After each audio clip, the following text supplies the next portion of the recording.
What's up, everybody? Damon here, and in today's gaming news, layoffs across all Battlefield studios, Sony reportedly testing dynamic pricing in the PlayStation Store, and Slay the Spire 2 is enjoying an absolutely enormous early access launch. This is your Daily Fix.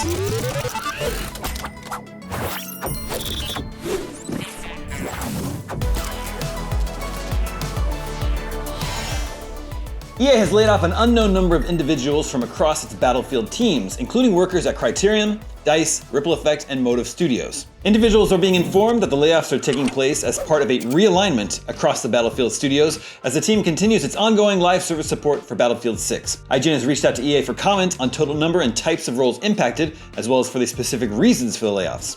Battlefield 6 was the best-selling game of 2025 in the United States. It sold a record-shattering 7 million copies in 3 days and was the best launch ever for the franchise. While its campaign received a bit of a mixed response from critics, including us, we gave its multiplayer an 8 out of 10. However, the months since Battlefield 6's launch have seen it begin to struggle from patch to patch. Fans have criticized a number of updates due to reasons ranging from cosmetics to movement, and 3 months in, Steam reviews have fallen to mixed from a mostly positive start. Major issues reported include criticism of heavy monetization, use of generative AI for in-game cosmetics, and fewer content updates than expected. The criticism was heavy enough that the teams delayed the start of Season 2 to allow more time to implement community feedback. EA recently published a 3-month roadmap for its expected updates.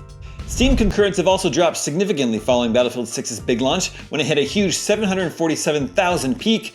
Steam concurrents are now typically in the tens of thousands. For example, Battlefield 6 hit 67,000 peak concurrent players on Valve's platform yesterday.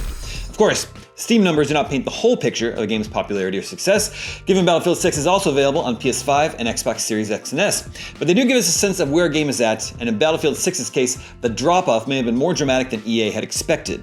Meanwhile, the free-to-play Battlefield Battle Royale, RedSec, has had problems of its own, with a mostly negative Steam user review rating for recent posts. These layoffs come just months after the unexpected death of Battlefield franchise head Vince Zampella in a car accident. They also come as EA is preparing to be acquired by an investor group composed of Saudi Arabia's public investment fund, Silver Lake, and Affinity Partners for approximately $55 billion. However, the acquisition has not yet closed. It's expected to close in the first quarter of the 2027 financial year, or April, May, and June of this year. IGN understands internally, EA is stating that the layoffs are unrelated to the acquisition. Moving on. Sony is reportedly testing dynamic pricing on the PlayStation Store. As first reported by PS Prices, Sony is allegedly running an A/B test system that shows different prices to different users as part of an experiment. The report suggests the test has been running since November 2025 and currently impacts over 150 games in 68 territories.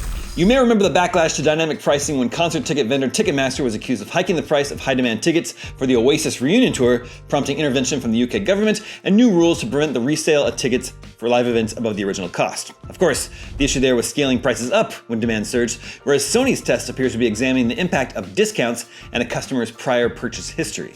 Games thought to be part of the test include PlayStation-published titles like God of War, Spider-Man, Helldivers 2, and Stellar Blade, with personalized discounts also popping up during sales, offering discounts as high as 12.5%.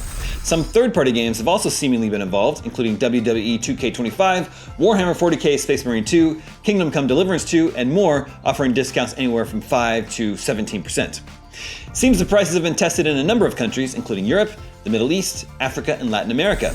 The test has not been conducted in the US or Japan due to alleged stricter regulation and higher market sensitivity. And finally today, Slay the Spire 2 has enjoyed an enormous early access launch on Steam, breaking into the top 20 most played games of all time on the platform. Megacrit's sequel had already become the most played roguelike ever on Steam after it launched last week, but now after hitting an astonishing 574,000 peak concurrent players over the weekend, it's joined the special top 20 club, and there are some big hitters within its sights.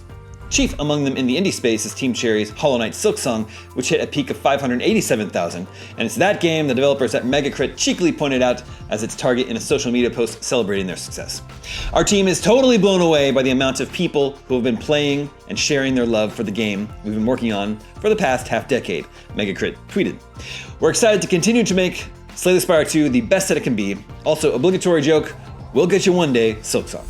Slay the Spire 2 is the hottest game on Steam right now and is behind only the eternally popular PUBG, Dota 2, and Counter-Strike 2 in terms of current popularity. Not only are a huge number of people playing Slay the Spire 2, but the vast majority are loving it. On Steam, it enjoys a user review rating of overwhelmingly positive with nearly 14,000 user reviews already online.